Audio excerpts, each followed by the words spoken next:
Alors, mesdames, mesdemoiselles, mesdames, bienvenue au Chic Club Soda. Accompagné de Christian Vanas, nous venons tout juste de terminer cette saison LNI, oui. 36e dans l'histoire de la Ligue.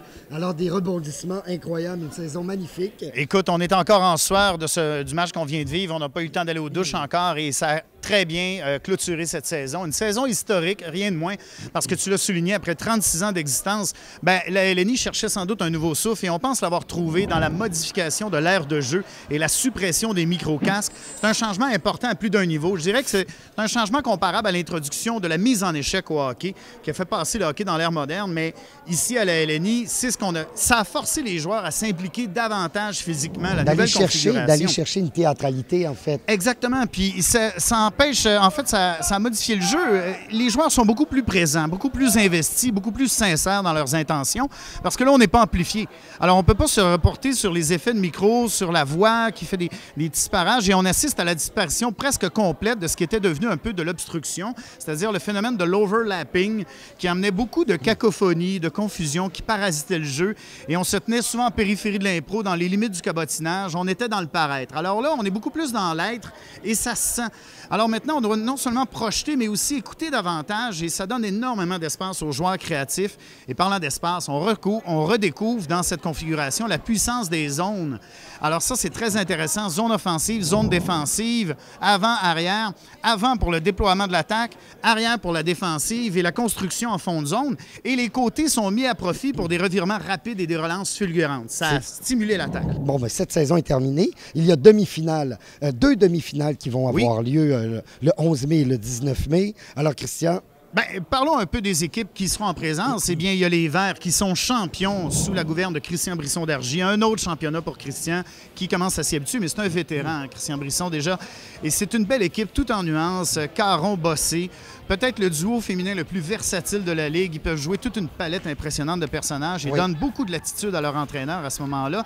Et ça, du côté des garçons, on va souligner le travail très inspiré de Mathieu Bossé, Lepage. juste pour faire une parenthèse, tu parles d'Anne-Élisabeth Bossé et non de Réal Bossé. Non, exactement. Anne-Élisabeth Bossé qui a joué toute une saison mon Dieu, vraiment... Inspiré, très énergique, des personnages vraiment hors du commun, qui s'est lâché, je te dirais. Oui, à la limite de la rudesse, pourrait dire certains, mais non, c'est des contacts physiques.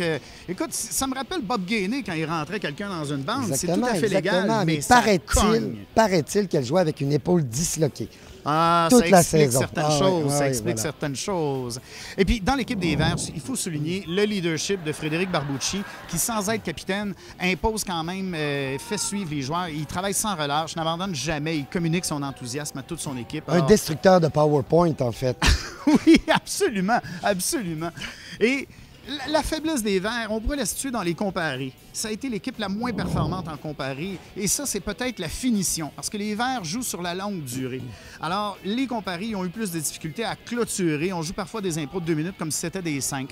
Mais du côté de leur force, la mix et l'écriture. C'est vraiment la force dominante du côté des Verts. Très bien. Du côté des Jaunes? Du côté des Jaunes, eh bien, on va aller voir, c'est l'équipe de Benoît Chartier. Il construit des équipes qui lui ressemblent. Grande expérience, calme olympien, jeu de fond. Ça, il aime beaucoup ça. Autour de Salomé Corbeau, qui couvre beaucoup de territoires. Et qui a eu une saison magnifique cette année. Une saison extraordinaire. Incroyable. Je crois qu'elle est proche d'être la meilleure joueuse étoilée cette année, Salomé Corbeau. Oui, absolument. Il faudrait consulter les statistiques pour en avoir mais je pense qu'elle a 3 étoiles ou 4 étoiles. Je crois que c'est 4 étoiles en 4 matchs. Incroyable. Elle doit ça à sa grande mobilité. Oui. On l'a vu bouger énormément, se servir de son costume à plusieurs reprises et créer des situations originales dont elle a su profiter. Et ça, c'est tout à son honneur.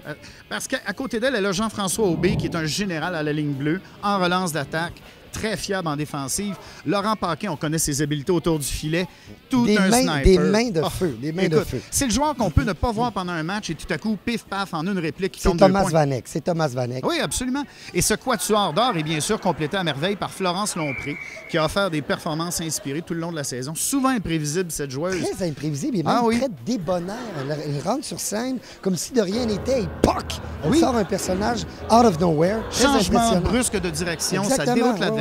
Dans l'absurdité, souvent aussi. Exact. Et ça a amené beaucoup de force dans leur comparé. Et ils ont affiché une constance à toute épreuve, un très beau calme tout au long de la saison. Par contre, difficulté peut-être à imposer leur couleur en mix. C'est peut-être le point à travailler. Ben, trop un peu, gentil. un peu quand C'est même. surprenant, par contre, avec un coach comme Benoît Chartier qui nous habitue à un jeu très solide en mixte. Oui, oui, exactement. Mais c'est le point sur lequel ils vont avoir à travailler. Ils vont avoir un match pour le faire, un match de série. Si ça passe pas, ben voilà, c'est terminé. Sarendet. Eh oui. Ouais. Et Dans l'autre demi-finale. Dans l'autre demi-finale, on verra les Oranges de René Rousseau.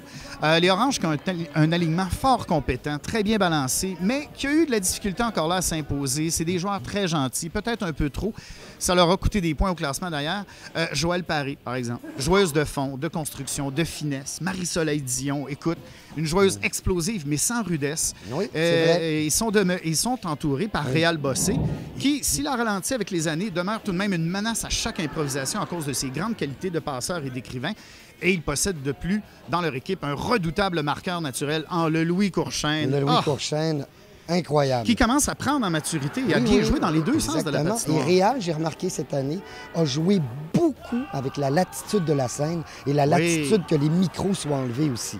Il a vraiment joué sur les bandes. Il a fait des effets sonores. Il est descendu dans le public. Il s'est vraiment amusé comme un poisson dans l'eau. Oui, aux grandes dames des constructeurs de la bande qui ont dû revisser les vis souvent pendant la saison. C'était parfois très dangereux. Oui. La force des Oranges réside dans leur construction et leur faiblesse, je dirais peut-être, les comparer et la constance. Très bien. Alors, de leur côté, parce que c'est des joueurs qui marchent par séquence. Oui.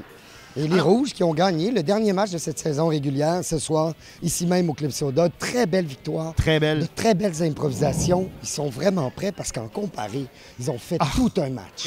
Écoute, c'est vraiment une équipe volcanique. C'est une équipe de feu. Coach Durand a mis sur pied l'équipe la plus intrigante, sans doute. Anctil et Boudreau, deux styles très différents, mais qui se complètent très bien et qui possèdent un arsenal impressionnant. Les deux peuvent construire et marquer et créer ainsi beaucoup d'occasions pour leurs partenaires féminines Lefrançois et Landry qui en ont abondamment profité. Oui. On connaît la capitaine Lefrançois, elle a déjà été notre capitaine. Oui, tu elle le a été sais. notre capitaine pendant longtemps dans l'équipe des Verts. 5 ans, Christian, Ah ensemble. oui, absolument. Oui. Et il nous a habitués à toujours du jeu solide, constant, n'hésite jamais à foncer dans les coins. C'est la petite Gallagher. Oui, Elle sort du coin avec le sourire. Elle sort du coin avec le sourire, elle va toujours. chercher des points. Et du côté des filles, soulignons la performance extraordinaire cette saison d'Ève Landry, qui était vraiment un jeu inspiré, rafraîchissant. Elle jouait sur un nuage. Et d'ailleurs, elle a remporté le championnat des compteurs. Et oui, la première joueuse depuis Edith Cochrane en 2003 et avant elle, Pierrette Robitaille. En 1984, Alors, Ève si Landry vous dire- devient la 3e femme à remporter le trophée. Alors, tes prédictions, Christian, pour finir? Écoute, les deux demi-finales seront des demi-finales extrêmement solides. Oui. Je vais me risquer à une prédiction. La meilleure équipe l'emportera. C'est trop peu. C'est trop peu, Christian. C'est trop peu? Oui, c'est trop peu. Eh bien, je dirais deux couleurs complémentaires s'affronteront en finale. C'est encore trop peu. Ah, je suis obligé de dire alors vert contre rouge en finale. Et moi, je dis vert contre rouge en finale. Merci. Bonne soirée.